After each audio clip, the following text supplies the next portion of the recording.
হাতে অত্যন্ত কম ছুটি, মাত্র 2 দিনের বা 1 দিনের, বাজেটও কম, চিন্তা নেই।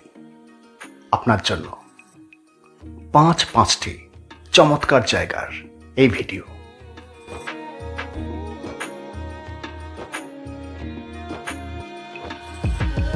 এরই মধ্যে থাকছে পাহাড়, জঙ্গল, সমুদ্র, অফবিট, পপুলার কিছু স্পট এবং অবশ্যই একটি রাজবাড়ি। আশা করি এই ভিডিও আপনাদের অত্যন্ত কাজের হবে।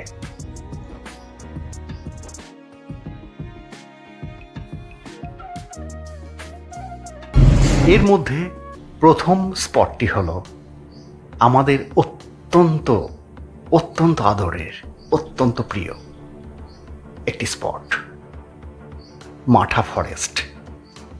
আপনারও ভালো লাগবে।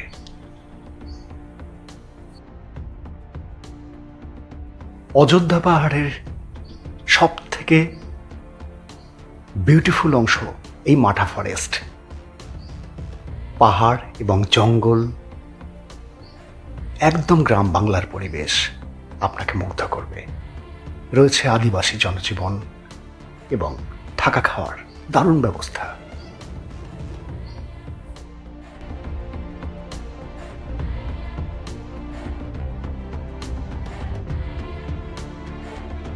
পলাশের সিজনে এখানে একদম লালে লাল হয়ে থাকে চারিদিক, এবং সারা বছর আপনি এখানে আসতে পারেন।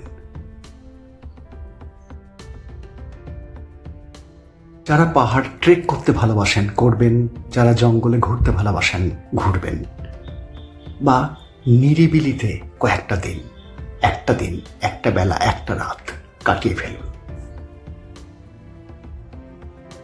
থাকার জন্য এখানে একদম পাহাড়ের ওপরে রয়েছে চামটাবুরু ইকো রিসর্ট।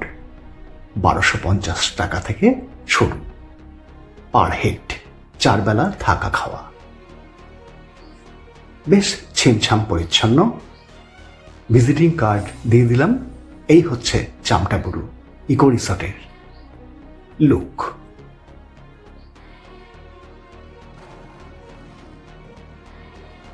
এছাড়া এখানে রয়েছে সব থেকে জনপ্রিয় এবং decorated beautiful Banjara eco resort. শুরু 1250 থেকে 1850 পর্যন্ত সমস্ত রকমের ব্যবস্থাপনা এখানে পাবেন।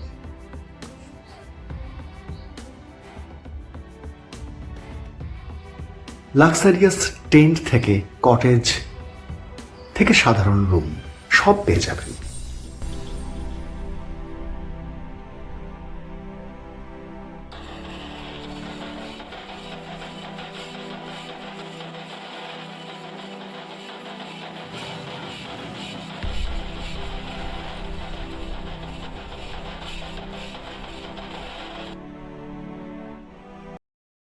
বাঞ্জারা ইকো রিসর্টের ভিজিটিং কার্ড, কন্ট্যাক্ট নম্বর সহ দিয়ে দিলাম স্ক্রিনে, যোগাযোগ করতে পারেন। এবার কিভাবে আসবেন বলি। হাওড়া স্টেশন থেকে সব থেকে পপুলার এবং ঠিকঠাক চক্রধরপুর এক্সপ্রেস রাত 11:30, সকাল 7:15 নেমে পড়ুন বরাভূম স্টেশন। এই বরাভূম স্টেশনের বাইরেই দেখবেন গাড়ি রয়েছে। গাড়ির জন্য যদি প্রয়োজন হয় নাম্বার ডেসক্রিপশন বক্সে দিয়ে দেব। এখান থেকে 22 কিলোমিটার মাত্র মাঠা ফরেস্ট। ভাড়া 1000 টাকা, আর যদি সারাদিন ঘুরতে চান তাহলে 2800 থেকে 3000 টাকা। পুরুলিয়া স্টেশন থেকেও আসতে পারেন, সামান্য একটু দূরত্ব বেশি পড়ে। অপূর্ব এই যাত্রাপথ, আদিবাসী গ্রামের ভেতর দিয়ে ঝাঁ চকচকে রাস্তা, চারদিকে পলাশ, শাল, সেগুনের জঙ্গল। একবারটি চলে আসুন।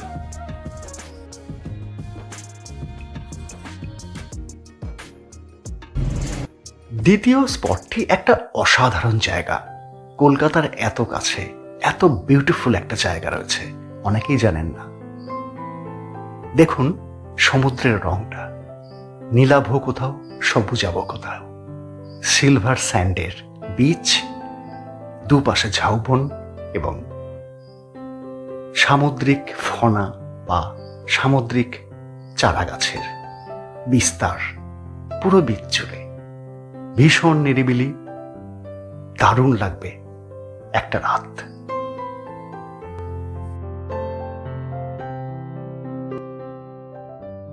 এই বীচটির নাম লালগঞ্জ সি বিচ। কলকাতা থেকে অত্যন্ত কাছে, একবারটি ঘুরে যেতে পারেন, সত্যি সত্যি ভালো লাগবে।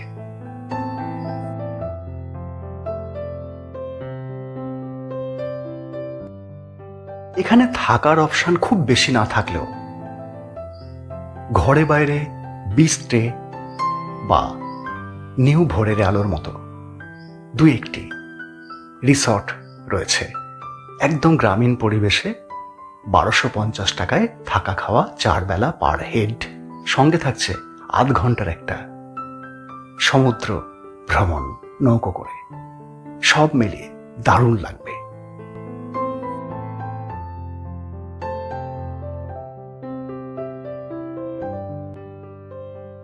আমরা ছিলাম ঘরে বাইরে ইকো স্টেতে। ফোন নাম্বার তো স্ক্রিনেই দিয়ে দিলাম, প্রয়োজনে যোগাযোগ করতে পারেন।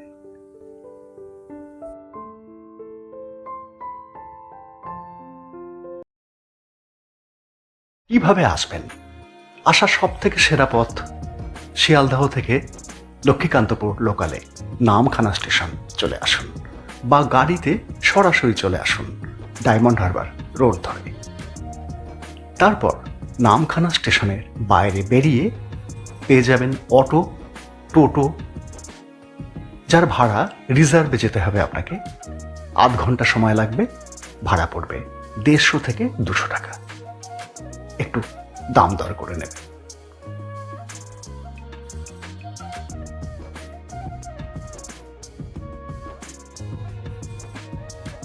তবে যাওয়ার আগে রাস্তা চেনার জন্য এই ব্রিজটা পার হয়েই ফ্রেজারগঞ্জ মোড়ের ঠিক আগে বাঁ দিকে ঢুকে যাবেন, বা রিসর্ট কর্তৃপক্ষকে ফোন করে দেবেন।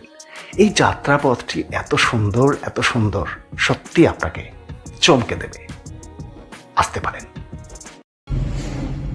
এর পরের গন্তব্য কলকাতার ভীষণ কাছে, কিন্তু পার্শ্ববর্তী রাজ্য উড়িষ্যায়।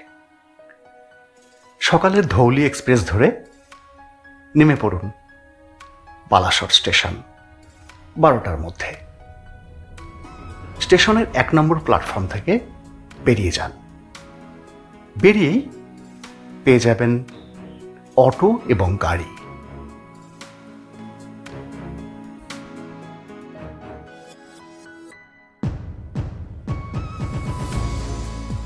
কিন্তু যাবেন কোথায়? কোথাও নয়, খুব পরিচিত জায়গা, চাঁদিপুর। কেন চাঁদিপুর বলছি? মাত্র 40 মিনিট সময় লাগবে। অটো ভাড়া 600 টাকা, গাড়ি ভাড়া 1200 টাকা।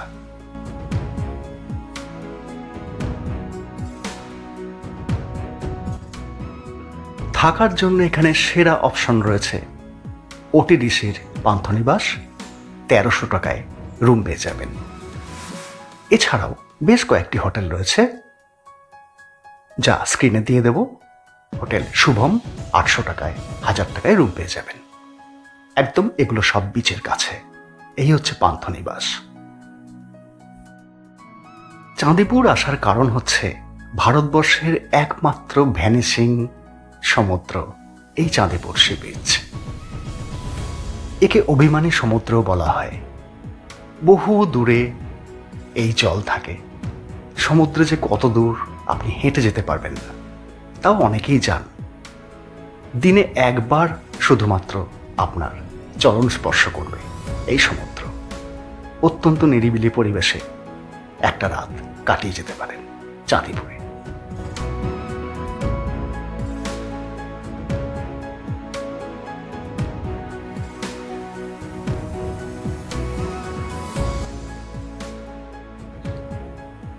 ঘন ঝাউবন, মৎস্য বন্দর, এই সমস্ত রয়েছে, দেখে নিতে পারেন সময় থাকলে। না হলে শুধু বিশ্রাম। তবে দীঘা বা পুরীর মতো জমজমাট নয়, সব কিছুই পেয়ে যাবেন। সামুদ্রিক খাবার দাবার, ছোট ছোট কেনাকাটা, সবকিছু।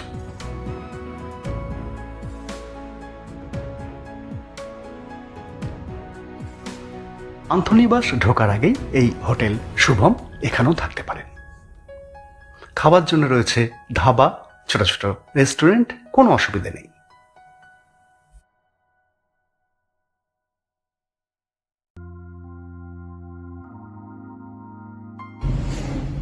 এর পরের গন্তব্য কিন্তু একদম জমজমাট। কয়লার খনি, জলপ্রপাত, দুর্দান্ত লেক, শুটিং স্পট, শালমহুয়ার জঙ্গল, পলাশের জঙ্গল, সব মিলিয়ে একটা জমজমাট ট্যুর। আপনি দিনের দিন ফিরে আসতে পারেন, একটা দিন স্টেও করতে পারেন। প্রথম গন্তব্য, চলুন আগে দেখি।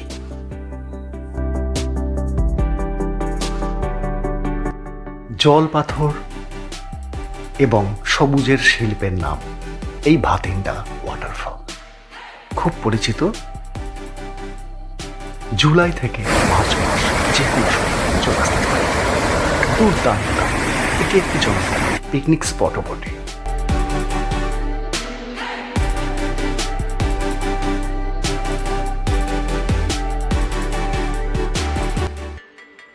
এখানে অনেকটা সময় কাটিয়ে এবার ঘন জঙ্গলের মধ্যে দিয়ে চলুন বিখ্যাত একটা লেক, এর নাম তোপচাঁচি ঝিল বা তোপচাঁচি লেক। দূরের পাহাড় এবং পাহাড়ের পাদদেশেই রয়েছে টলটলে জলের লেক। জুলাই থেকে সেপ্টেম্বরের মধ্যে এলে জল পাবেন একটু ঘোলাটে, আর যদি নভেম্বর থেকে মার্চের মধ্যে আসেন টলটলে নীলাভ সবুজ জল এবং চারিদিকে সবুজের লীলা খেলা। হাওড়া থেকে সকালের 6:15 ব্ল্যাক ডায়মন্ড এক্সপ্রেস হচ্ছে ধানবাদ জাংশন পৌঁছানোর সেরা অপশন।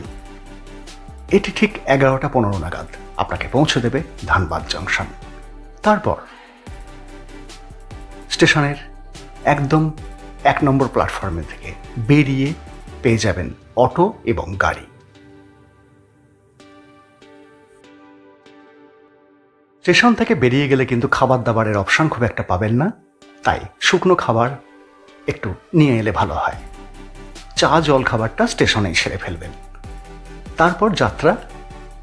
ভাড়া পড়বে গাড়ি 2200 টাকা এবং অটো পড়বে 1400 থেকে 1500 টাকা, 1200 টাকাও পড়তে পারে। আপনি দিনের দিন ব্ল্যাক ডায়মন্ড ধরে ফিরতে পারেন, অথবা এই স্টেশনের পাশেই 1000 টাকার মধ্যে হোটেল পেয়ে যাবেন থাকার জন্য। উশ্রী জলপ্রপাত দেখতে পারবেন তাহলে। এর পরের গন্তব্য খুব পরিচিত, ভীষণ পরিচিত, জনপ্রিয়, কিন্তু নিরিবিলি। রিল্যাক্স করার জন্য, বিশ্রাম নেওয়ার জন্য এই স্পটের বিকল্প নেই। ঠিক ধরেছেন, মন্দারমণি।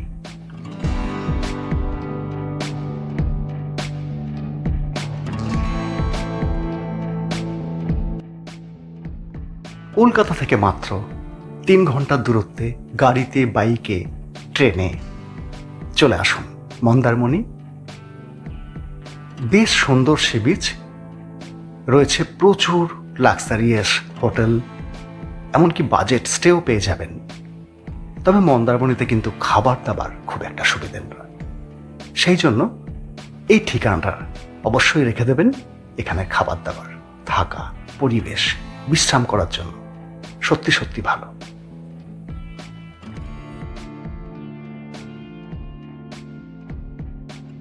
থাকতে পারেন একদম সমুদ্রের কাছে।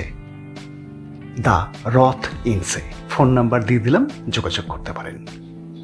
এখানে আপনি একটু বিলাসবহুল হয়তো 3 থেকে 4500 টাকার মধ্যে রুম পেয়ে যাবেন। সি ভিউ রুমও রয়েছে, তবে আমরা ছিলাম সুইমিং পুল ভিউ রুমে, কটেজে। এই রিসর্টটির বড় বৈশিষ্ট্য একটা বেশ বড়সড় ওয়াটার পার্ক, ঝকঝকে সত্যি সত্যি পরিচ্ছন্ন রুম, দুর্দান্ত স্টাফ এবং খাবার দাবার। একটু সামান্য বেশি দাম হলেও দারুণ খাবার পাবেন। হাওড়া থেকে সকালের তাম্রলিপ্ত এক্সপ্রেস ধরে কাঁথি স্টেশনে নামুন। নেমে স্টেশন থেকে বেরিয়েই পেয়ে যাবেন টোটো, অটো এবং গাড়ির অপশন। গাড়ি ভাড়া নেবে 400 টাকা হোটেল ড্রপ, অটো ভাড়া নেবে 200 থেকে 250 টাকা। তারপর চলে আসুন একটা নিরিবিলি। নমস্কার শম্ভু, আপনার সঙ্গে আলাপ হয়ে দারুণ লাগলো।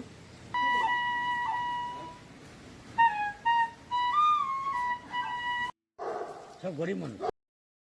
আজকের শেষ গন্তব্য আমাদের একটা বিশেষ রাজবাড়ি, কলকাতা থেকে মাত্র 1.5 ঘন্টায়।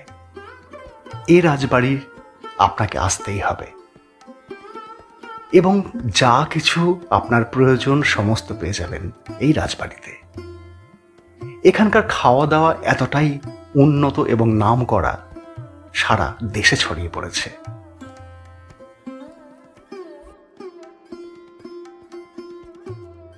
এই রাজবাড়িতে আপনি প্রত্যেক দিন বিকেল 4টা থেকে 5টা পর্যন্ত 1 ঘন্টা ফ্রিতে প্রবেশ করতে পারবেন বাহির মহলে।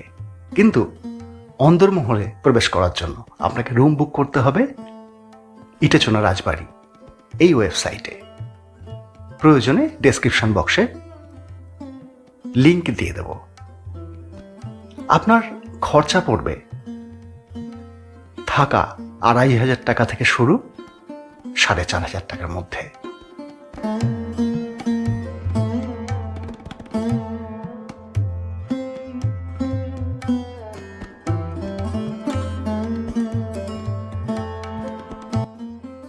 সারা বছর যে কোনো সময়ে চলে আসতে পারেন এই ইটাচোনা রাজবাড়ি সপরিবারে, বন্ধু বান্ধব নিয়ে।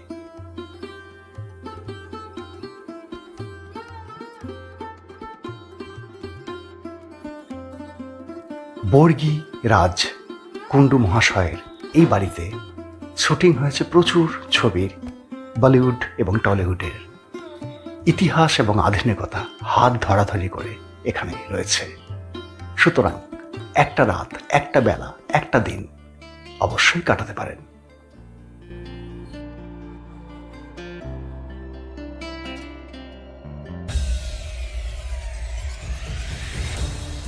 সমস্ত তথ্যই ভিডিওতে দিয়ে দিচ্ছি। আচ্ছা, এখানে কেনাকাটিও করতে পারেন এখানকার স্থানীয় মহিলাদের হাতে তৈরি জিনিসপত্র।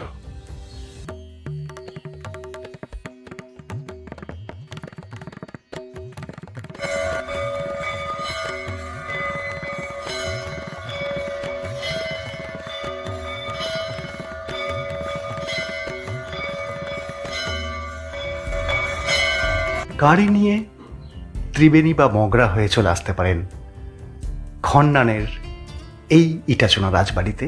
আর যারা ট্রেনে আসবেন, বর্ধমান মেন লাইনের লোকালে খন্ডান স্টেশন নামবেন। নেমে 20 টাকা টোটো ভাড়ায় চলে আসবেন ইটাচোনা রাজবাড়ির। এই 5টি জায়গার মধ্যে আপনার পছন্দের জায়গা অবশ্যই উল্লেখ করবেন। কোনো মতামত থাকলে নির্দ্বিধায় জানাবেন, আমরা উত্তর দেওয়ার চেষ্টা করব। আশা করি ভিডিওটি ভালো লেগেছে, সঙ্গে থাকবেন। নমস্কার।